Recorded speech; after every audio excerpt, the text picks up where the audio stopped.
আজকে আরেকটি গুরুত্বপূর্ণ আপডেট নিয়ে এসেছি ব্ল্যাকরকের উপরে। ব্ল্যাকরক হচ্ছে বিশ্বের মধ্যে সবথেকে বড় ইনভেস্টমেন্ট কোম্পানি, যার ভ্যালুয়েশন হচ্ছে 10.5 ট্রিলিয়ন লাস্ট ফাইন্যান্সিয়াল ইয়ারে 2024-এ।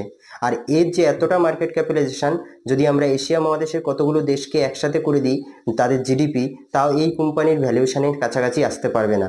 যেমন ভারত, বাংলাদেশ, পাকিস্তান, মায়ানমার, এই সমস্ত দেশের যে জিডিপি আছে সবগুলোকে এক করলেও এই ব্ল্যাকরকের সমান মার্কেট ক্যাপিটালাইজেশন হতে পারবে না।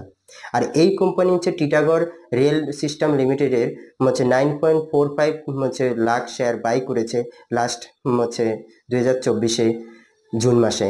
আর এটার জন্য হচ্ছে এই স্টকটার জন্য খুব ভ্যালুয়েবল, যেহেতু একটা ব্ল্যাকরকের মতো একটা কোম্পানি এখানে স্টক বাই করে, যার ভ্যালুয়েশন হচ্ছে 500 কোটি টাকার ভ্যালুয়েশন। তো এই সমস্ত স্টক মার্কেটের উপরে ভিডিও দেখার জন্য আমার চ্যানেলটিকে সাবস্ক্রাইব করে রাখবেন। Thank you.